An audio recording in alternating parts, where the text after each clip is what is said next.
Matthew chapter 2. Let me just read that to you. Now, after Jesus was born in Bethlehem of Judea in the days of Herod the king, behold, wise men from the east came to Jerusalem, saying, "Where is he who has been born King of the Jews? For we saw his star when it rose, and have come to worship him." When Herod the king heard this, he was troubled, and all Jerusalem with him. And assembling all the chief priests and scribes of the people, he inquired of them where the Christ was to be born. They told him, "In Bethlehem of Judea. For so it is written by the prophet, 'And you, O Bethlehem, in the land of Judah, are by no means least among the rulers of Judah. For from you shall come a ruler who will shepherd my people Israel.' Then Herod summoned the wise men secretly and ascertained from them what time the star had appeared. And he sent them to Bethlehem, saying, 'Go and search diligently for the child, and when you found him, bring me word, that I too may come and worship him.' After listening to the king, they went on their way, and behold, the star that they had seen when it rose went before them, until it came to rest over the place where the child was. When they saw the star, they rejoiced exceedingly with great joy. And going into the house, they saw the child with Mary, his mother, and they fell down and worshipped him. Then opening their treasures, they offered him gifts, gold, frankincense, and myrrh. And being warned in a dream not to return to Herod, they departed to their own country by another way." In life, major events demand a response. When something, just think about that for a second. When something major happens in your life, it demands some kind of response from you. When the towers fell on 9/11, a whole nation had to respond. When you get that phone call that someone that you love has passed away, you have to respond. When you're in a relationship and one person gets down on one knee and makes a proposal, you kind of have to respond, right? Major events don't let us just sit on the sidelines. They demand something from us. And there was an event, there's never been, really, when you think about an event bigger in human history than what we just read about in Matthew chapter 2. The incarnation of God into flesh. The eternal God, the one who spoke the universe into existence, compressed himself into a baby's body and entered into our world. And that demands a response. One commentator put it this way: Matthew confronts his audience in this passage with a summons to personal decision by contrasting the responses of the major characters. You see, sometimes, again, I think, like I talked about last week, familiarity with a story can make us just kind of speed read through it and not really slow down and think about what it is that we're reading. You see, Matthew isn't just telling us a Christmas story. He's forcing us to look in a mirror and ask ourselves, which of the four responses is mine? Which of the ways in which the characters in this chapter respond mirrors the way I respond to the most incredible event that has ever happened in human history, God becoming flesh? And what's interesting is when we see these responses in Matthew chapter 2, they're really the same, like nothing has changed in 2,000 years. We're still responding in one of these four ways. So this morning I want to walk you through this text and help you to identify how they responded. But my goal in getting you to see how they responded is that we can ask ourselves, how are we responding to the King?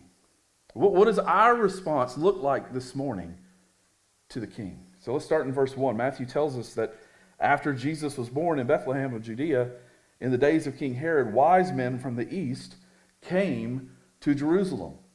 Now, before we get to the wise men, I need you to understand who this Herod guy is. He's Herod the Great. And his response kind of sets up the whole drama of the story. And he was called the Great because he was great at a lot of things. There were a lot of things that he was really good at. He was a brilliant politician, number one. He was an incredible builder, number two. The temple in Jerusalem that the Jews were so proud of, Herod built that. He kept the peace in a very volatile region. You've got to be a pretty savvy politician to handle the Middle East and to keep all of those people from fighting, right? I mean, even to this day, we see how complicated that is. But he somehow managed it. But here's the thing.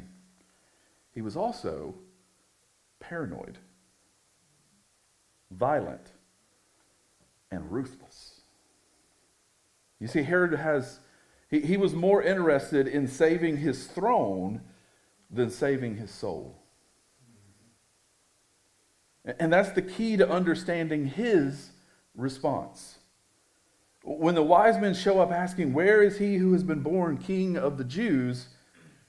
Herod hears one thing. Threat. Right? Look at verse 3. It says, when Herod heard this, he was troubled. Now that word troubled in the Greek is the word tarasso, and it means to be deeply agitated. To be stirred up, to be thrown into confusion would be another way to put it. And this isn't like mild concern, like, oh, somebody's here, oh, whoa. No, this was something that this was full-blown panic, right?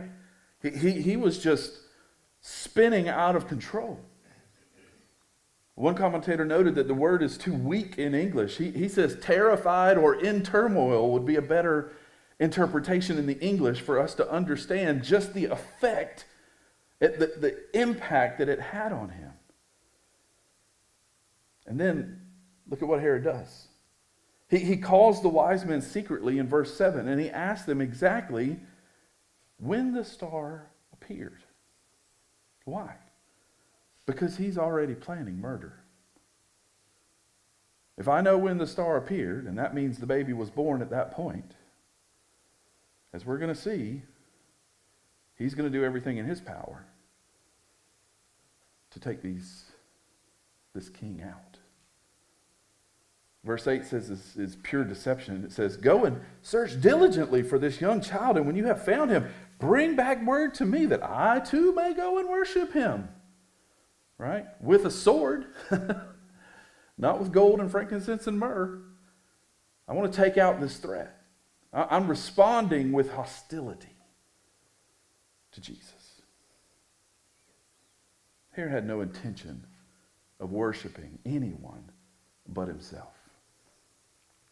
And here's what I want you to see. Herod represents those who see Christ as a threat to their autonomy and their power.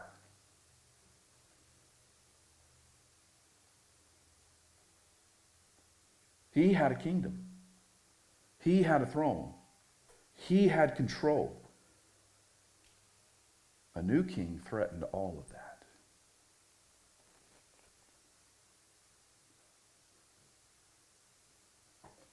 And the same is true for us.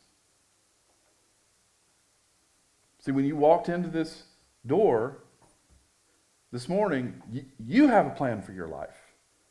You have a little kingdom you have built. You have an illusion of control.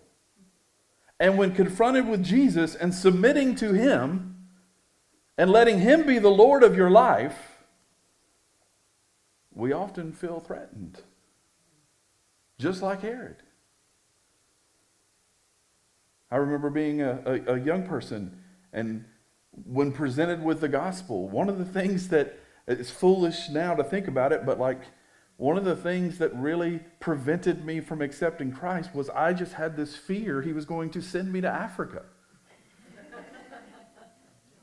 It's like if I submit, then he's just going to ship me out, and I'm going to be a missionary, and I'm going to be in the bush, and I can't do that. I'll pass. I got a plan, and that's not part of it. It's ironic how God works. Years later, I got to go and preach in Africa, and some of the sweetest people, some of the best time I ever had, but I didn't know that as a 16-year-old. And let me tell you, rebellion against God is ultimately irrational. It always is. You think about it. If the prophecy about Jesus is true, if he really is the promised Messiah, the King of Kings, then resistance is futile. Right? You can't defeat God. You can't outmaneuver the Almighty. Yet Herod tries anyway. Right? Just like a lot of us do. Now, Herod's violent response makes sense kind of in one way, but not in another. If the Magi are wrong about the prophecy, why even bother with this child? If they are right about it, why attempt to resist it? Does he think that he can somehow mess up God's plan and God's purposes? Herod's actions reminds us that rebellion against God is always irrational. It's foolish to fight God. But sin makes people foolish. Right? Some of you this morning, you're living in hostility toward Jesus. Maybe not openly, maybe not violently like Herod, but in your heart you see Jesus as a threat. A threat to your lifestyle, a threat to your decisions, a threat to your control, a threat to everything that you have built, and you this morning are fighting him. Can I just be honest with you this morning? That is a fight that you will lose every time. I say that because I love you. Herod died a paranoid, miserable man. His kingdom crumbled, but Jesus, he's still on the throne. Now let's look at the next response.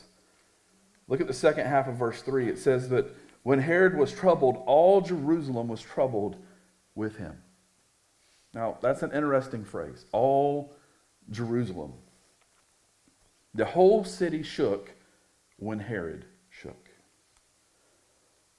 Why would the people of Jerusalem, be troubled by the news of the Messiah's birth? Right? Shouldn't they have been excited? Shouldn't they have been like throwing a parade? Like, he's finally here. This is what we've been waiting on. We've been going and listening to rabbis talk for years, and this is the culmination of everything they've talked about. They've been waiting for centuries. And every time they read Isaiah 9, Psalm 89, they're longing for this moment. So why are they troubled?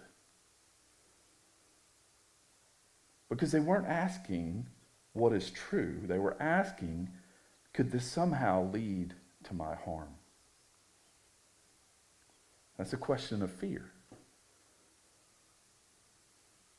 It implies that their main concern was not Herod's downfall, but rather the harsh retaliation that such a danger could provoke in their lives. An angry, threatened Herod was a danger to everyone around them, or around him. In other words, the people of Jerusalem calculated the costs, right? They said, if this baby really is the Messiah and Herod finds out, there's going to be bloodshed. And they weren't wrong on that point. There's going to be violence. We might get caught in the crossfire of said violence. And so fear paralyzed them from the proper action. And guys, fear is a powerful thing. I see it all the time in counseling. People know what's right. They know what God is calling them to do, but they are afraid of what might happen if they actually do it.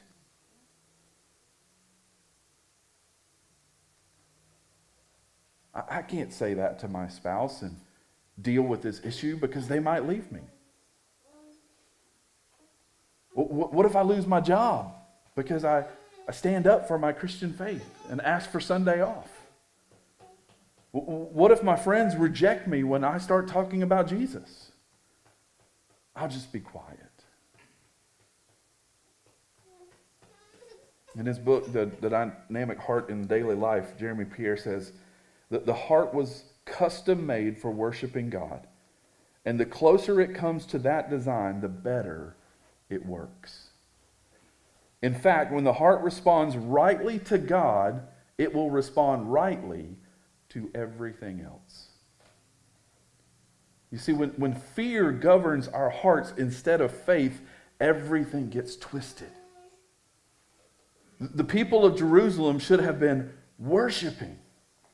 That should have been their response. Instead, they're trembling. They're in fear. They were so focused on self-preservation that they missed the arrival of the Savior. Peter writes in 1 Peter 3:14, do not fear what they fear. Do not be frightened. Fear must not govern our decisions. He has not given us a spirit of fear. Right?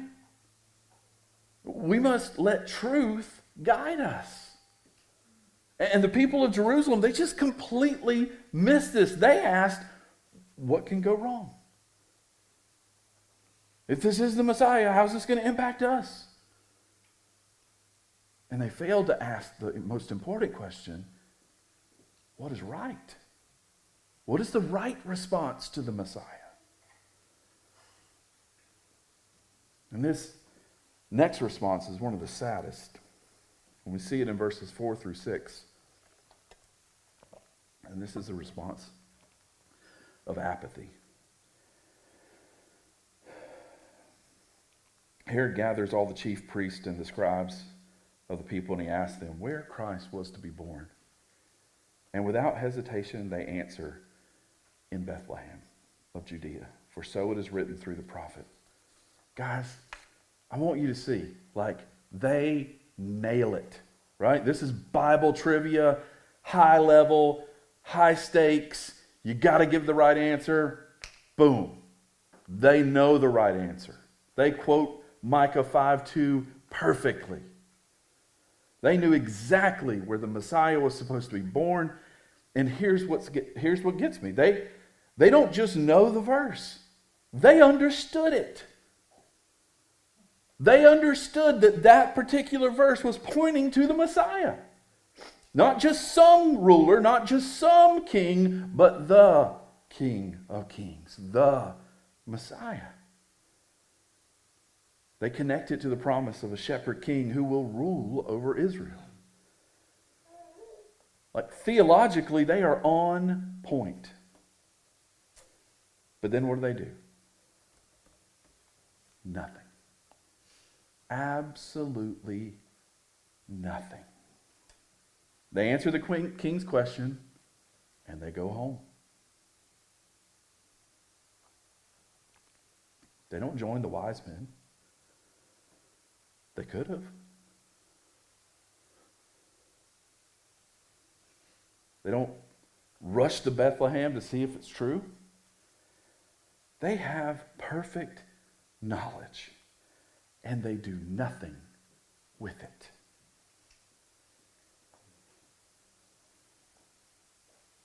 One commentator notes the scribes and priests function as composite characters, like a chorus in a Greek drama.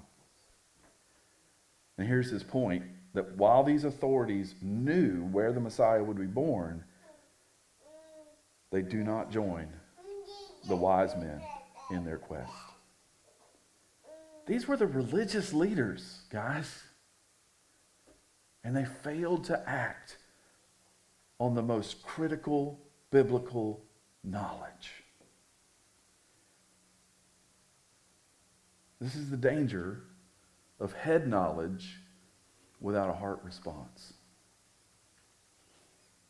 It's the danger of head knowledge without a heart response. And guys, this is a real danger for religious people. We can know all the right answers. We can quote all the right verses. We can win every Bible trivia contest.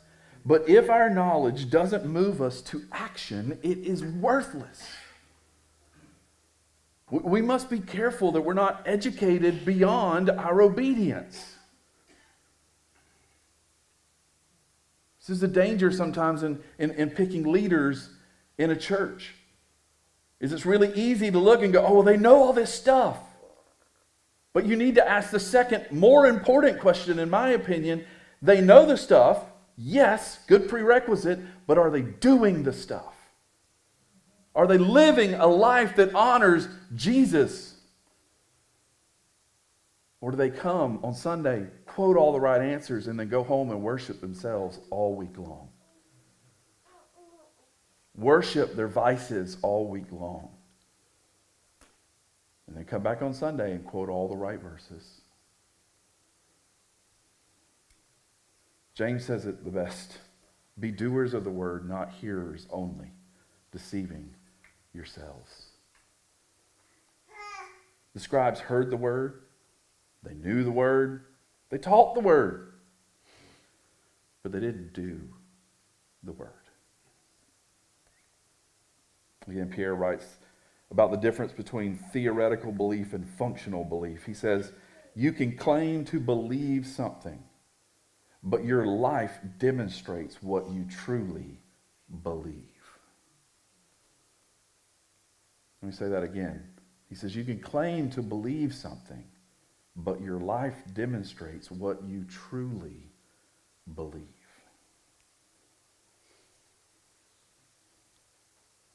The scribes theoretically believed in the Messiah, but functionally, they couldn't be bothered to walk 5 miles to Bethlehem to even check it out. One commentator puts it perfectly. He says, the priests and scribes should have joined the wise men and ran to Bethlehem. But they were satisfied to quote Scripture and to go home.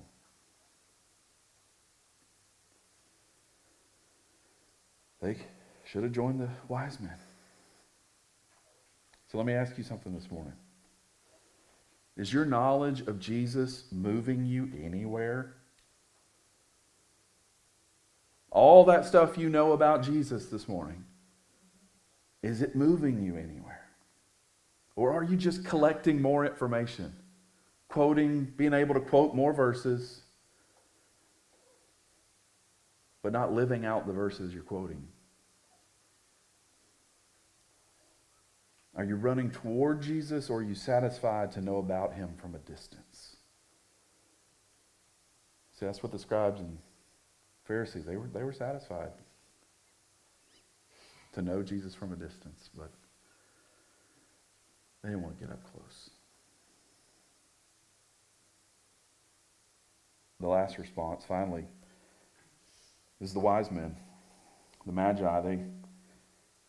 And I want you to see how Matthew, the contrast here, because it is stunning, right? Think about it, guys. These are pagans from the east. Pagans. Right? These are the people that are sitting around reading their horoscope and trying to figure out what's going to happen in the world by looking and divining these stars. That's how far away from God they are. They're probably from Persia or Babylon. They studied the stars. They would have been considered outsiders. I'm really surprised they even got court with Herod. Any Jew in Jerusalem would have just turned their back to them. And yet, they are the ones in Matthew's account in this chapter that respond correctly. Look at verses 9 and 10. When they saw the star, they rejoiced with exceedingly great joy. In the Greek, Matthew piles up words here. It's like he can't find enough words to describe how happy they were. That they rejoiced with great, exceedingly great joy. These pagan astrologers were more excited about Jesus than God's own covenant people.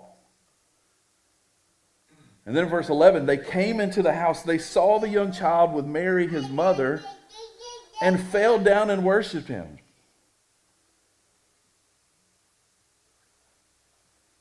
They didn't just acknowledge him. They didn't just nod in his direction. They fell down. That's a posture of total surrender. That's the posture of a servant before a king. And then they opened up their treasures and they presented him with gifts, gold, frankincense, and myrrh.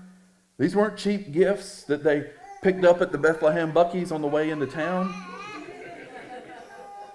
Man, these were costly offerings fit for a king.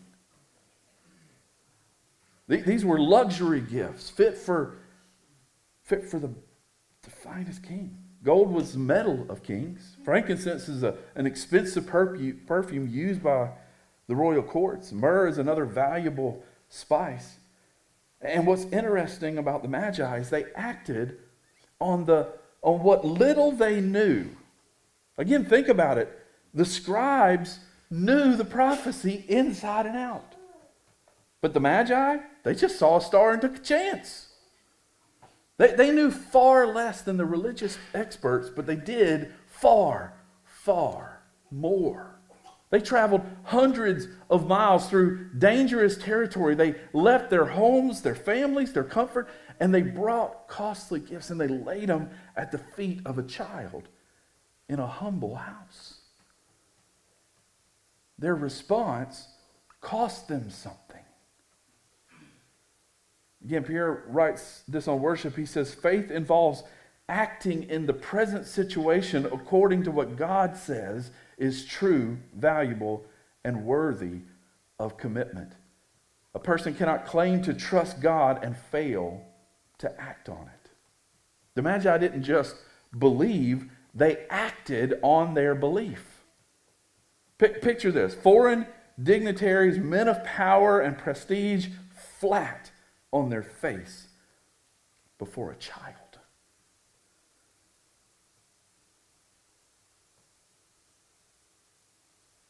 Before a man who was God, who looked just like Stetson, my favorite sermon illustration. Everybody see Stetson down here? He's been worshiping the whole time on the front row up here. But just imagine the president, the prime minister, coming and just falling on their face and worshiping before a child. That's not how the world works, is it? But that's exactly how God's kingdom works. Important people from far away bowing before a child. That's what worship looks like. So we have 4 responses this morning in Matthew chapter 2. We've got hostility from Herod. We've got fear from Jerusalem. We've got apathy from the scribes. And we've got worship from the wise men. Knowledge without action is worthless. The Magi knew less than the scribes, but did more. They traveled farther. They sacrificed much. They worshiped deeply. The scribes knew everything and did nothing. The Magi simply brought Jesus the best gifts, they could find. They came with gold, not aluminum, right? They brought a Bentley, not a Honda. And they gave what was natural to them, what flowed from their lives. And it should be our goal to give what is best of ourselves to the Lord, as the Magi did. So here's my question this morning. What's your response to the King? What's your response to the King? Are you like Herod, treating Jesus as a threat to your control, fighting against his authority in your life? Are you like Jerusalem this morning? Are you paralyzed by fear, more concerned about what might go wrong than what is right? Or are you like the scribes, full of knowledge but empty on action? Satisfied to know about Jesus, but never ever willing to go with him. Or are you like the Magi, willing to act on what you know, willing to travel far, sacrifice much, and fall down and worship him? Guys, this Christmas season, the King still demands a response. He's not asking for perfect knowledge. He's asking for wholehearted worship. He's not asking for you to have all the answers. He's asking you to act on the answer you already have. The wise men gave Jesus the best they had. Are you giving him the best that you have? Or are you just giving him the leftovers?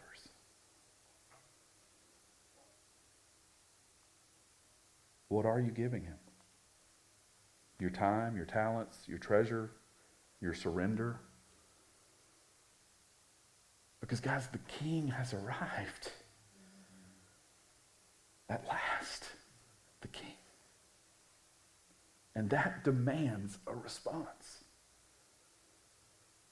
What will yours be? Let's pray. Father, thank you for your word this morning. Thank you for this chapter that forces us to examine our own hearts.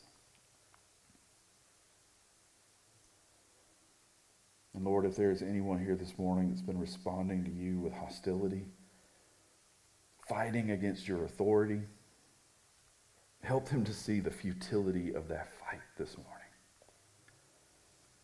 Help them to lay down their weapons and bow before you like the wise men. And if there's anyone here paralyzed by fear, afraid of what following you might cost them, give them the courage to trust you more than their circumstances.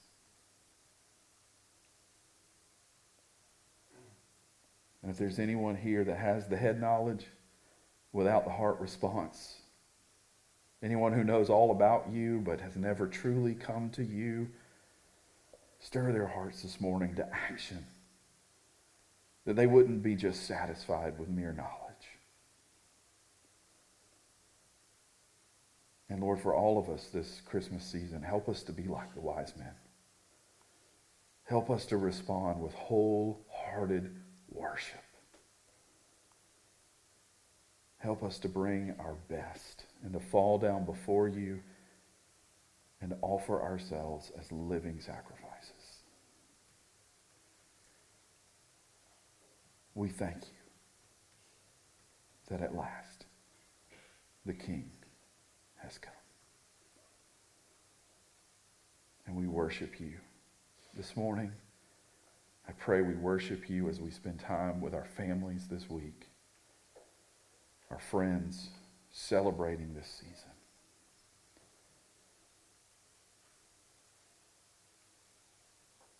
May we be people who worship you, who follow you and who serve you with everything we have. I ask this in Jesus' precious